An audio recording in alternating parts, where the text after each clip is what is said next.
Bismillahirrahmanirrahim. Assalamualaikum warahmatullahi wabarakatuh. Perkenalkan, nama saya Wadia Syafia dengan NIM O1A1202116 dari Program Studi Farmasi, Fakultas Farmasi, Universitas Haluoleo Kendari. Pada kesempatan kali ini saya akan menjelaskan kembali tentang metabolisme karbohidrat dan metabolisme lipid yang termasuk UTS Biokimia Farmasi. Kita masuk pada pokok pembahasan. Untuk yang pertama yaitu istilah glikolisis, glikogenolisis, glikogenesis, metabolisme karbohidrat, dan anabolisme. Untuk pokok pembahasan yang kedua yaitu membuktikan bahwa proses metabolisme glukosa secara aerob menghasilkan energi yang lebih besar dibandingkan anaerob. Yang ketiga yaitu hubungan metabolisme karbohidrat dengan metabolisme lipid. Yang keempat yaitu menunjukkan bahwa energi yang dihasilkan dari metabolisme lemak lebih tinggi dibandingkan energi yang diperoleh dari metabolisme karbohidrat. Dan yang terakhir adalah menjelaskan salah satu penyakit dari metabolisme karbohidrat dan metabolisme lipid, terus cara dan juga cara mengatasinya. Kita masuk pada pokok pembahasan yang pertama, yaitu istilah. Kita mulai dari yang pertama, yaitu glikolisis. Glikolisis adalah proses di mana satu molekul glukosa dipecah untuk membentuk dua molekul asam pirufat. Untuk yang kedua, yaitu glikogenolisis. Adalah lintasan metabolisme yang digunakan oleh tubuh selain gluconeogenosis untuk menjaga keseimbangan kadar glukosa di dalam plasma darah untuk menghindari sitoma hipoglikemia. Yang ketiga yaitu glikogenesis adalah lintasan metabolisme yang mengkonversi glukosa menjadi glikogen untuk disimpan di dalam hati. Yang keempat yaitu metabolisme adalah proses kecepatan tubuh dalam mencerna, menyerap, mengasimilasi makanan untuk diubah menjadi energi. Yang kelima yaitu katabolisme.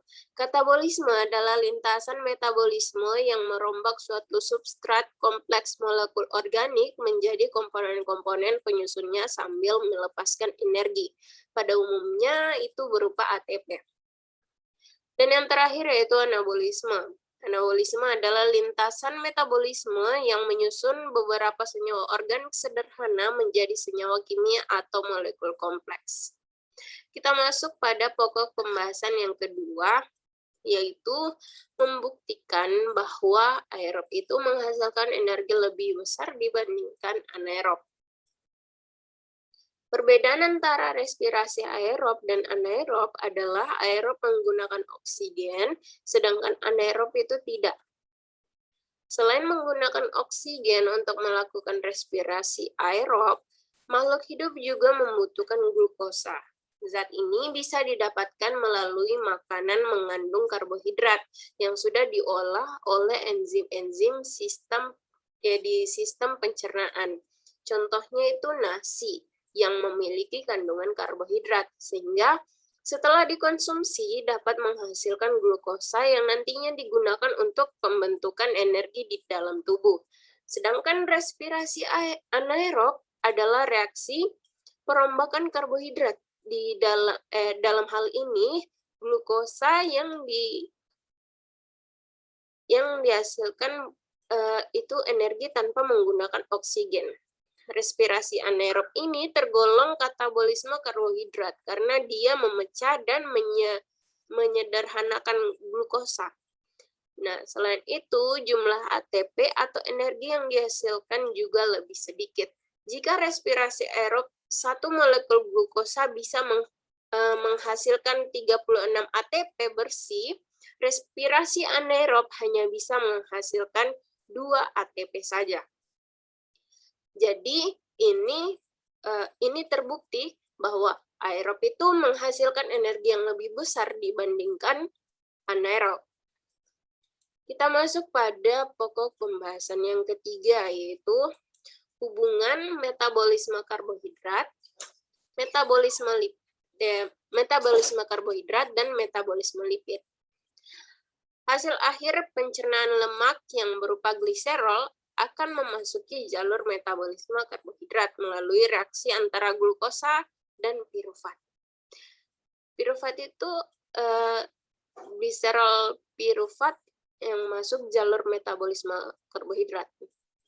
Sementara itu, hasil akhir pencernaan lemak yang berupa asam lemak akan mengalami beta oksidasi menjadi unit-unit yang terdiri atas 2 karbon.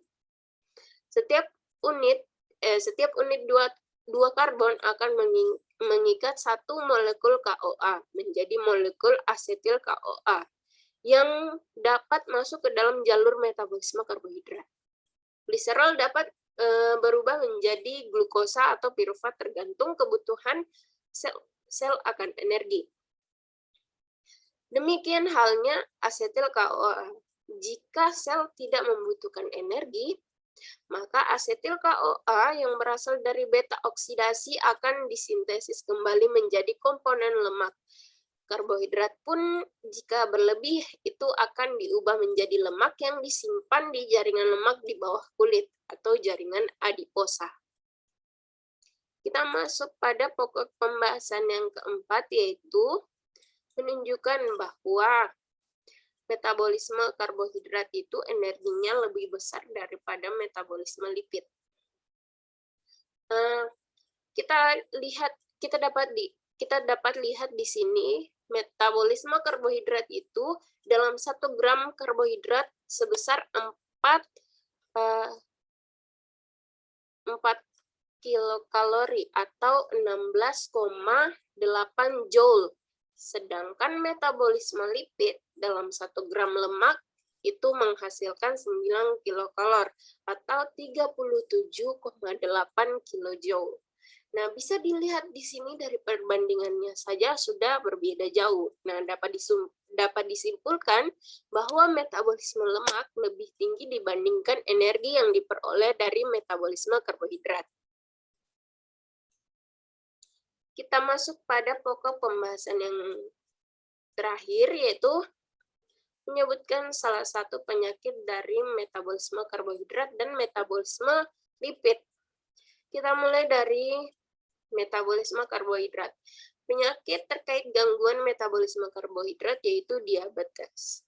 Diabetes adalah penyakit kronis atau yang berlangsung jangka panjang yang ditandai dengan meningkatnya kadar gula darah sehingga di atas nilai normal. Diabetes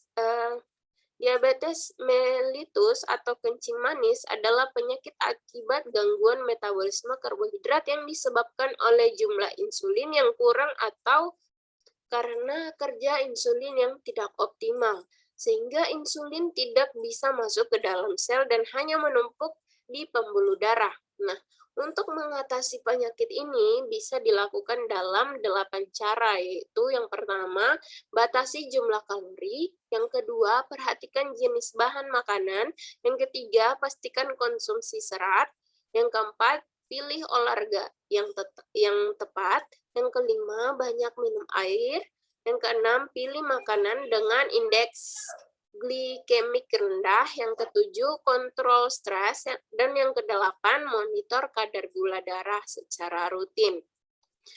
Oke, kita masuk pada metabolisme karbohidrat. Penyakit terkait gangguan metabolisme karbohidrat yaitu penyakit Gaucher.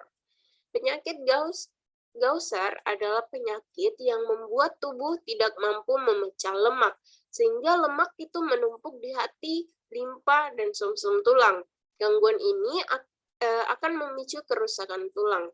Penyakit Gaucher disebabkan oleh kurangnya enzim glukocerebrosidase yang diproduksi tubuh.